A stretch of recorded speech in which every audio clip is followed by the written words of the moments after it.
Chapter 1171. The southern dynasty of Beimang had its imperial court. Even though the Norland had its capital, the empress would spend 2 seasons a year in the imperial tent. The imperial tent was located at the center of the empire. It was a moving city made up of countless tents of various sizes. The tent that the world's noblest old lady lived in was golden in color. Hence, it was like a giant golden spider crawling on the grassland, competing with the sun for glory. When this golden imperial tent appeared in Gusai Prefecture, the imperial court of the southern dynasty suddenly lost its splendor. A group of nobles and officials gathered around the imperial tent, quietly waiting for the empress summons. The venerables were closer to the imperial tent. For example, the new king of the southern dynasty, Dong Zhuo, the Ruran cavalry commander, Hong Jingyan, the prefect of the 2 prefectures of Gusai and Longyao, and the great general of the southern dynasty, Lu Gui and Yang Yuanzhan. These influential figures in the southern dynasty were all relatively close to the imperial tent. Today, the empress of Beimang was anxious for the officials of the northern and southern dynasties. As a routine meeting, everyone sat on an embroidered stool in a circle. There was no difference in height between the seats. However, the white-haired but hale and hearty old lady still sat like the empress of the Central Plains. On her left was the prefect of the chess and sword music school, and on her right was the Beimang god of war, Tuoba Bodhisattva. One was civil and the other was military. However, when the 2 were arranged in order, civil and military were mixed up. There was no clear confrontation between civil and military like in the imperial court of Liang. As Dong Zhuo rose to become the king of the southern courtyard, his position was getting closer to Empress Murong. However, he was still separated by the prefect of Orange Province, Murong Baoding. Today, after Fatty Dong entered the tent, he was absent-minded. He looked up and counted with his thick fingers, counting how many seats he was behind Her Majesty. Anyway, he was already the highest official in the southern dynasties. However, there were still many old men with the surname Yelu or Murong who occupied the latrine but did not shit. Even if they were old and dizzy and could no longer straighten their backs, they still forced themselves to participate in this meeting. Dong Zhuo met the eyes of a smiling old man. If he remembered correctly, the old man was called Yelu Hongkai. When he was young, he had done a few heroic deeds. These years, he had not done anything. The old man smiled foolishly at Dong Zhuo. Feeling bored, Dong Zhuo also smiled foolishly at the old man. Just like that, the 2 of them competed. In the end, Dong Zhuo's face was stiff from smiling, but the smile on the other side was still so lively and lively. Dong Zhuo was defeated. He rubbed his cheeks and gave the old man a thumbs up. Yelu Hongcai's smile did not diminish as he picked his nose. The old man did not hide his pride at all. Dong Zhuo could not help but roll his eyes. Was this guy the roly-poly man who had been under Beimang's orders for 3 dynasties? When Yelu Wenshu of the Holy Sect died, this old man and 6 others were present to receive orders. Their seats were at the bottom. When Shenzong passed away, Yelu Hongkai was ranked 3rd out of the 5 people present. When the former emperor died, he was present with great general Yelu Shulai, a remnant of the Central Plains, Su Huainan, Tuoba Bodhisattva, and Murong Baoding. He was ranked 2nd. Next, Dong Zhuo subconsciously turned to look at the empress. In the large circle formed by the crowd, there was a cloth map that covered the southern part of Liang's capital and Guangling Road. While Dong Zhuo was fighting with the old man, Yelu Hongkai, the empress had already discussed the future trend of the war with several great generals. They were all optimistic about the explosive power of West Chu in the short term. However, they still did not think that West Chu could succeed. It was absolutely impossible for them to succeed in reviving the country. The empress mainly wanted to ask the generals how short this short term was. Was it a few months or half a year? Or could it be a deadlock until next autumn? Then, under various possibilities, she asked the civil officials how much the national treasury of Liyang Imperial Court would be reduced. While they were discussing the overall situation, a few young people from West Chu also reached the ears of the Beimang Empress. Among them, Xie Shibian received the most, as many as 4 times. Ko Jianghuai followed closely behind with 3 times. The Empress's interest was piqued, but in the end she only said, It's a pity that he was born in the wrong place at the right time. Within the tent, the northern Mang military generals all believed that with Cao Zhangqing presiding over the Eastern Front, they would still win the battle against Guangling Prince Zhao. However, what followed would depend on the commander-in-chief of the Zhao clan in Liang who would clean up the mess. Would it be the Lu Xingxiang who was suffering from a lot of difficulties, or would it be the Minister of War Lu Baijie who was appointed in the face of danger? It was to the extent where it might even be the northern Mang's greatest threat further north, the Great Pillar State Gujianting. In the opinion of the Imperial Peace Commissioner, the Liang Imperial Court looked down on West Chu too much. Furthermore, without Gu Jiantang in charge of the Ministry of War, the speed at which the Liang Imperial Court operated was simply a world of difference compared to 20 years ago. However, the Imperial Peace Commissioner was also deeply worried. He said that the more Liang was attacked by West Chu, the more concentrated and flourishing the military power in Gu Jiantang's hands would be in the future. In the long run, it could barely be considered a good and a bad situation. Dong Zhuo didn't participate in this discussion that didn't have many objections. When Fatty Dong saw the Empress raise her hand, not only did the group of third-rank civil officials, but also a large group of arrogant and domineering generals, it could be said that almost everyone's spirits were lifted. Dong Zhuo also restrained his expression. He only saw 4 young female officials carry out another map and lay it on top of the original map. When that extremely detailed colored map appeared in everyone's vision, Dong Zhuo saw that even Yelu Hongkai, a toothless tiger, narrowed his eyes, leaned forward slightly, and carefully stared at the 10 feet long and wide map. Probably because his eyesight was old and weak, the old man slowly stood up and took a few steps forward. In all of Beimang, he was the only one who could bring a retainer into the tent to participate in the discussion. At that time, the retainer behind Yelu Hongkai tried to support him, but the old man waved his hand and refused. Following Yelu Hongkai's solemn stand-up, most of the Beimang bigwigs didn't dare to continue sitting. Instead, they followed the old man and left the embroidery stool. It was a large map of the desolate situation. Chapter 1172. At first, there were still a few people who hadn't stood up. It was only when Empress Murong stood up that they followed suit. The old woman's face no longer had the calm and leisurely expression she had before. In a low voice, she said, "I know that even now, there are still people who want to attack the Eastern Front first. They believe that as long as they take over the incomplete Eastern Front in Gu Jiantang's hands, they can drive south and occupy Great city in the Liang dynasty in one fell swoop. They feel that this is the wisest move to get things done once and for all." As soon as she said this, the atmosphere in the king's tent immediately became solemn. Many of the generals and the head of discipline had ugly expressions on their faces. The old woman suddenly laughed self-deprecatingly. "There are also people who believe that the reason I insist on attacking the Western Front is because I'm angry with Su Shao, who is already dead." Dong Zhuo couldn't help but laugh. As a result, he was glared at a dozen times by the important people in the tent. Ordinary Beimang officials had long been scared out of their wits. Fatty Dong raised his head and imitated Yelu Hongkai to pick his nose. The old woman continued to laugh. "You can think this way if you want. It doesn't matter. I only want to tell you one thing today. The decision to attack the Western Front cannot be changed. Whoever opposes it, I'll give you one last chance. Now leave this tent." Very quickly, a few elders of the king's court snorted coldly in unison and strode out of the king's tent. These elders were all former eagles of the grasslands. Each of them had the surname Yelu. Even now, they still held considerable military power in their hands. They were like the vassals of the Liang dynasty. The system of the Beimang king's court had always been loose. They each did things their own way and only accepted the empress's restrictions in name. Among the elders, there was no lack of people who hadn't participated in the northern expedition against the Liang dynasty more than 10 years ago.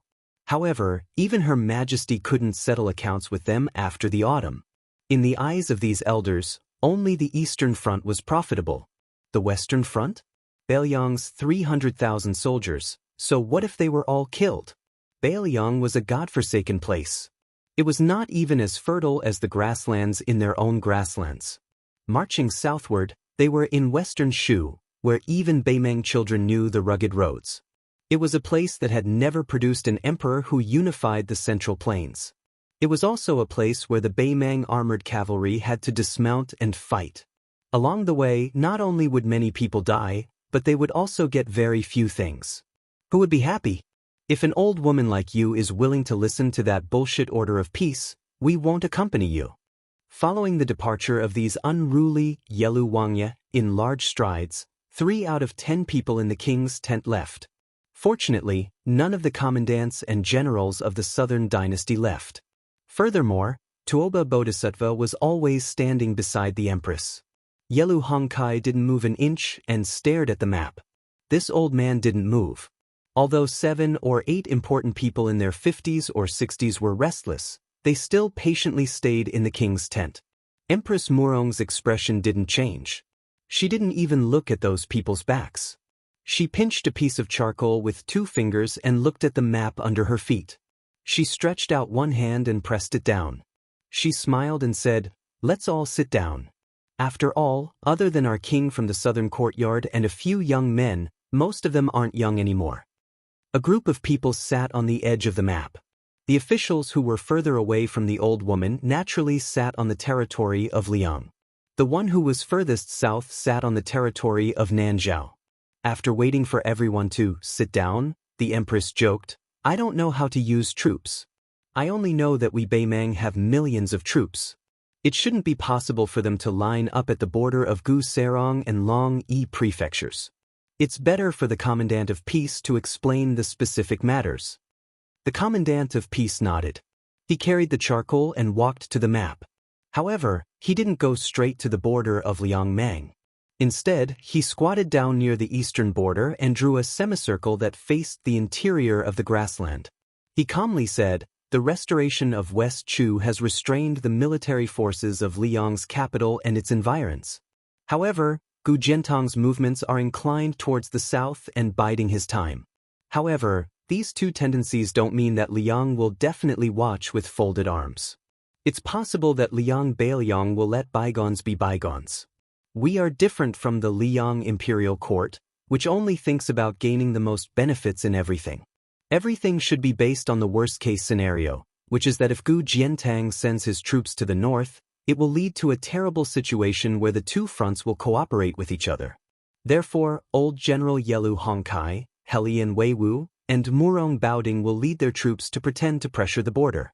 As long as Gu Jiantang has the courage to come out in full force, we will show the corresponding courage and retreat as we fight. Then, we will retreat to the arc I drew and stop here. We won't take a single step back." Helian Weiwu nodded. Murong Baoding remained silent. The bony Yelu Hongkai looked at the arc and didn't refute. The Commandant of Peace paused for a moment and said in a flat tone, "Next, we also have 2 fronts to fight, but not at the same time. The southern front will be handed over to the king of the south courtyard, Dongzhua.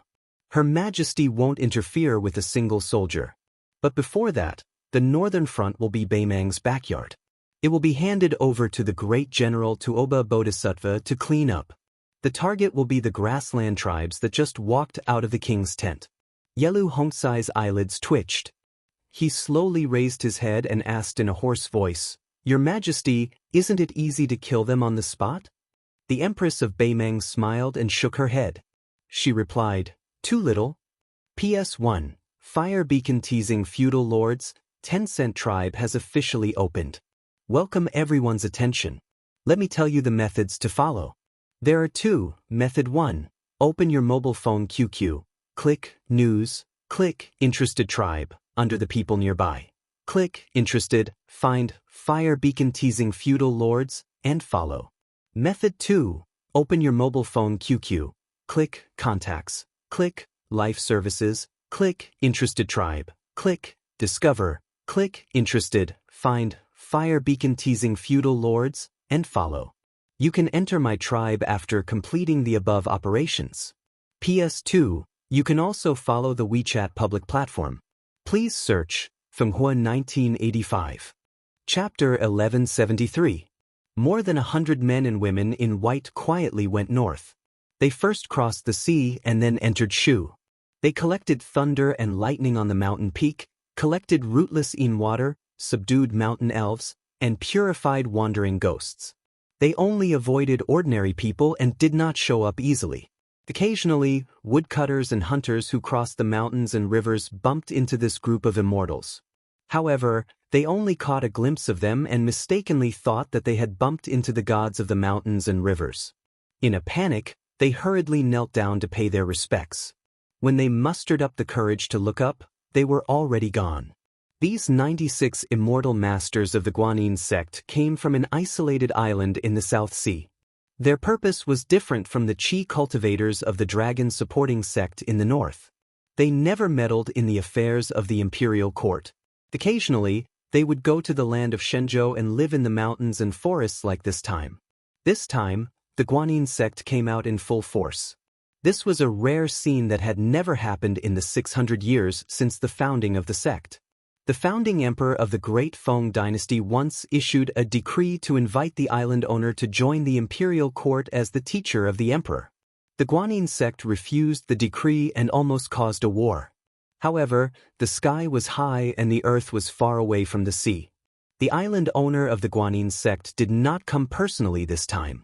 Among the 6 elders, except for a 100-year-old man who stayed on the island to guard the gate of the Guanyin sect, the rest of the elders followed the team. In addition, there were 4 generations below the island owner, a total of 98 Qi cultivators.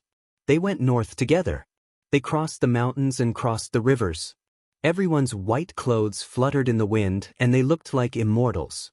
This night, they rested in a deep mountain forest somewhere in the old western Shu. They stopped by the lake and followed the ancient method of using the sky as their blanket and the earth as their bed. Except for their light luggage, which was loaded with simple clothes and coarse dry food, there was nothing cumbersome. There were both men and women in the Guanyin sect. However, there were more women than men. There were about 3 women and 1 man. There was a pier on the big lake where the Guanyin sect was temporarily stationed. On the shore, there was an ancient drying rack and banner of scriptures. However, it had been abandoned for many years and it was rotten everywhere. Under the moonlight, the lake water sparkled like a large piece of green jade. Most of the young Qi cultivators sat by the lake and watched the moon on the lake to comprehend the mystery. Similar to the Taoist priest who entered the first pin, most of the Qi cultivators who had a high cultivation level mastered 1 or 2 kinds of mysteries of the Daoist finger. The younger the Qi cultivators were, the more difficult it was for them to become a talent. But in the past 100 years, the most talented person in the Guanyin sect was still the girl who learned the finger mystery at the age of 12 and entered the finger mystery realm at the age of 21. But at that time, the young sword god Li Chenggang was the most respected person on the mainland. His wooden bull was invincible and he actually beat this stunning girl back to the South Sea. Since then, she had never set foot on the mainland. But at the age of 70, she finally found a last disciple and taught her everything she knew. Just like her, the teacher who taught her, the disciple roamed the Jianghu of the Central Plains at a young age. It seemed that she was luckier than her, the teacher, as she had not died young. But in reality, there was only a thin line between them. If the young king did not remember that he still had a 3-year agreement with the Guanyin sect, not only would he have taken away the land pilgrimage painting, this young girl who was nicknamed the Charcoal Girl would also have drowned in the Jianghu. She had abducted more than 100 swords of Su Fengyan from the Yuyan mountain villa and in the end, she had returned one of the 2 most important treasures of the Guanyin sect, which was a great loss. But for some reason, when she was escorted back to the seaside by the mysterious swordsman Mi Fengjie, she anxiously boarded the ship back to the sect. She had thought of dozens of reasons and excuses in her head, but none of them were of any use. She only needed to call her senior martial sister, but the island master turned a deaf ear to her, let alone reprimand her. Even now, when she stepped onto land once more, the charcoal girl still couldn't figure out the reason. At this moment, she was walking on the ancient trestle with her senior martial sister and a female Qi cultivator who had to call her senior martial granduncle. Perhaps because of a guilty conscience, the charcoal girl didn't have the same unrestrained behavior as she did on the island in the past. She was so honest and well-behaved that the group of martial nephews found it inconceivable. The charcoal girl's senior martial sister was the sect master of the Guanyin sect. Just like the rumors of the Central Plains, her appearance was like that of a newly married woman. Originally, no matter how much a woman took care of herself, the corners of her eyes, which easily revealed her true age, didn't have the slightest wrinkle. Her skin was as smooth as jade, and under the moonlight, it faintly flowed with brilliance. Her eyebrows were charming, but her figure was especially tall, half a head taller than the northern men. It could be said that her figure was extraordinarily robust. There was a simple bronze mirror hanging at her waist. Looking at the rippling waves on the lake, she asked softly, "Ingi, since entering Shu, have you gained anything?" Chapter 1174. It was a woman who looked older than her. She carried a black scabbard rune sword on her back. This woman named Ingi was nearly 30 years old, but she looked at most in her early 20s. She was still in her prime, but she paled in comparison to the owner of the island who was a few steps away from her. She replied respectfully, "The land of Shu is the transition zone between the high and low of the divine land. It is like the two forces of east and west fighting against each other here. Therefore, the land of Shu has always been a place where dragons fight against each other. It is difficult to get in and out. Therefore, it can't be the place where dragons rise in the eyes of the world. Those peaceful governments have never been able to affect the general trend of the Central Plains dynasty." This point didn't change because Chen Zhibao entered Shu and was given the title of king. It can be seen that the Minister of War of Liang was killing two birds with one stone. It not only restrained the expansion of Bailiang, but also limited Chen Zhibao's own fate. But Ingi couldn't see through one thing. Since our sect entered Shu, there was a huge amount of great spirit pouring into the land of Shu. Chen Zhibao took the opportunity to leave Shu and enter Nanzhao. In Nanzhao, there is a county king from the previous dynasty of Liang who has been unpopular for a long time. Chen Zhibao should have swallowed this person's fate and become like a tiger with wings. But Chen Zhibao didn't do it in a remote place, which is another strange thing. The charcoal girl wrinkled her nose and said, "The land of Shu has been a place where dragons are locked in since ancient times. But at that time, the emperor of Liang didn't have the intention to plot against Chen Zhibao. He intended to place him in the northern territory of Nanjiang with Gu Jiantang in the north and the south, guarding the country's gate. But Chen Zhibao himself insisted on entering Shu. In my opinion, Chen Zhibao is a lunatic with a lofty ambition. He thinks that even if he is alone in Shu County and starts from scratch, he can still achieve great things. He wants to do something that no one has ever done before to show others. There is no man more conceited than him in the world. Senior sister, don't you think so?" The master of the Guanyin sect was non-committal. She asked, "Girl selling charcoal, can you identify the source of the great spirit that entered Shu County?" The charcoal girl blinked. "Senior sister, do you really want me to say it?" The sect master seemed to be in a trance for a moment. He changed the topic and said softly, "We're going to Bailiang this time. After we enter the country, we're not allowed to cause any trouble. Especially you, the charcoal girl. Do you hear me?" The girl lowered her head and said, "Oh, if I find out that you went to cause trouble for the king of Bailiang, you will be punished for both crimes." The charcoal girl, who had been rolling her eyes, suddenly became dispirited. She asked in a sickly voice, "Senior sister, Dong Tai is too arrogant. Not only did he raise waves to drown our Guanyin sect, but why did we allow him to stay on the island as a guest and even let him swagger away? If senior apprentice sister hadn't come out of seclusion in advance, he would have been clamoring to smash the well that suppresses countless demons. Uncle can tolerate this kind of person who barges into our home and causes trouble, but aunt can't. Senior apprentice sister, it's not like you can't beat him. Besides, even if you weren't sure you could win, Dong Tai had just fought with that old man. The two tigers were locked in a stalemate. Senior apprentice sister, you could have taken care of both of them in one go. Then on this trip to Bailiang, wouldn't we be able to ask for a sky-high price and sit on the ground?" The sect master smiled and smacked the charcoal girl's head with a finger. "If your heart isn't in the right place, your chi won't flow smoothly. If your chi isn't flowing smoothly, your majestic chi won't be able to leave your body, just like how a famed sword won't be able to leave its scabbard. What can you do?" The charcoal girl hugged her head with both hands, looking wronged. The The sect master smiled gently. I know you're saying this on purpose for senior apprentice sister's sake. You're afraid that senior apprentice sister will be obstructed by Dong Tai and delay your journey. Charcoal girl, you're thinking too much. Even if senior apprentice sister didn't come out of seclusion in advance, she knows that she can't beat Dong Tai. But so what? Chi cultivators of our generation don't need to compete with others in martial arts. What we need to do is to suppress and subdue those fish that escape the net. The charcoal girl sighed. Senior apprentice sister, there will be countless vengeful ghosts at Guangling Road that need to be exorcised.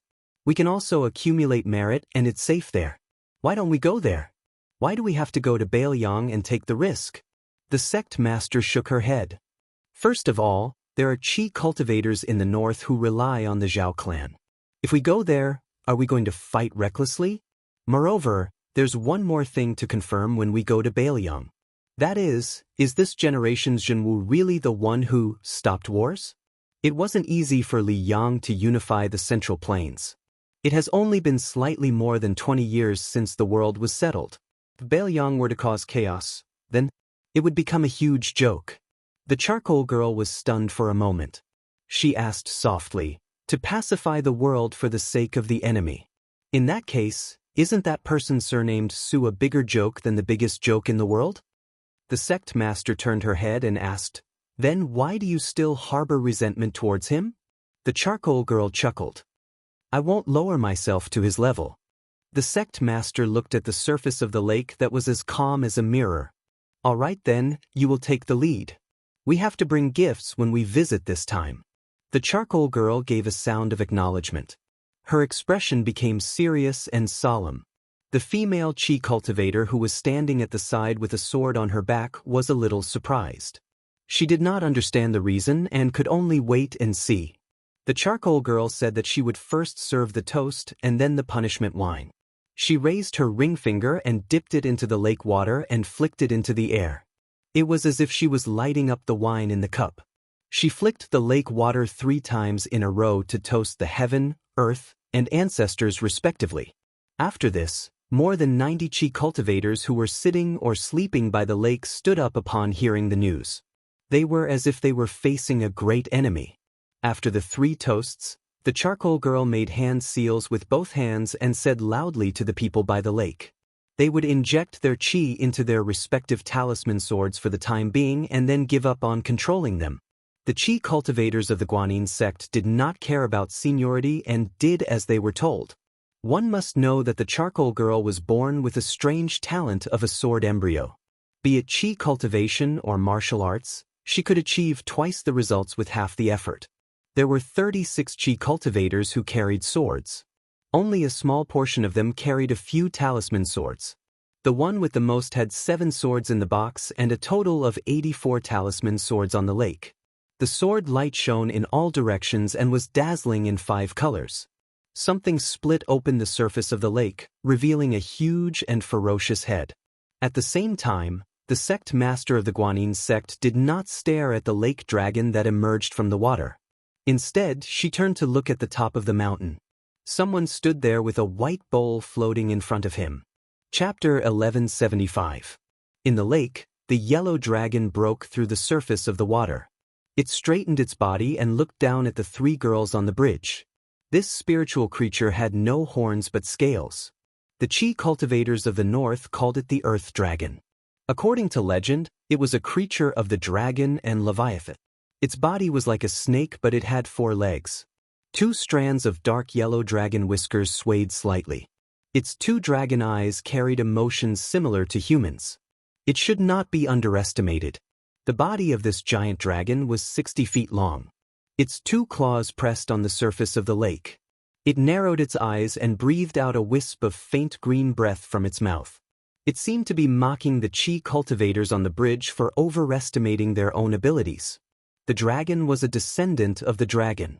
It was said that it had unparalleled power. The dragon pearl in its mouth was the most precious.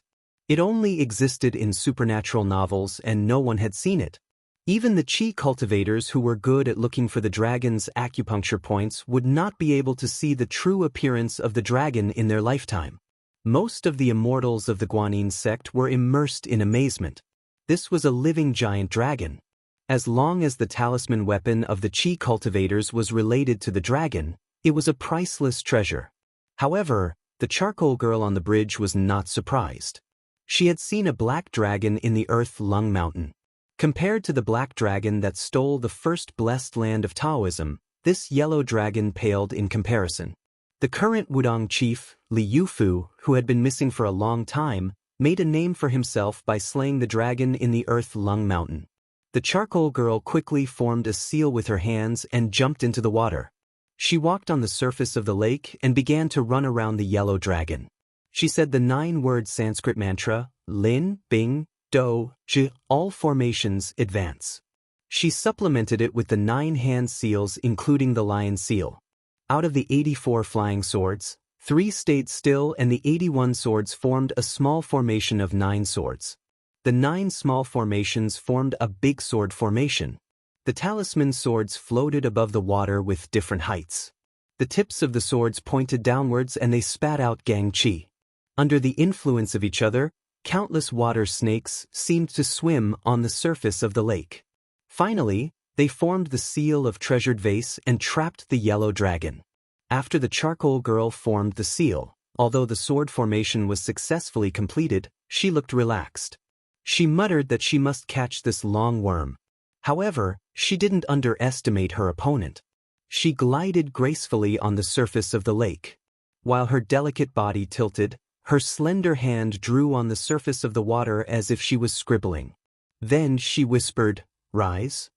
Unexpectedly, she picked up a jade tablet from the water, just like the one used by the officials in the morning court.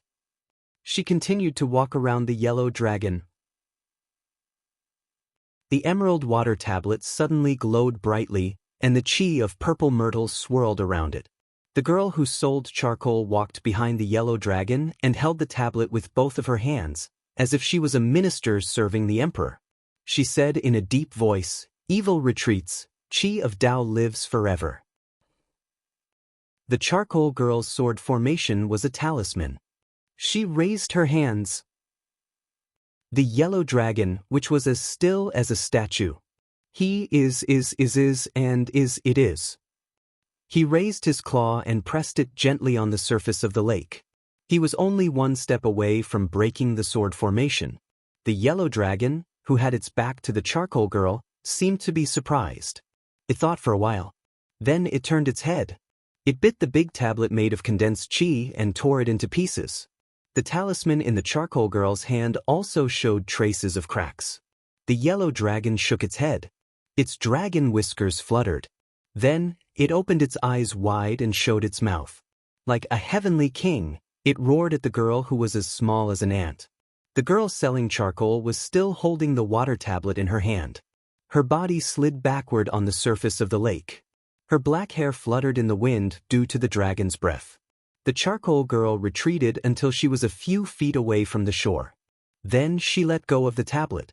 The tablet did not fall to the ground. The charcoal girl muttered, "You dare to spit on me? I'll teach you a lesson." She glanced at the sword formation. Then she began to run on the lake again.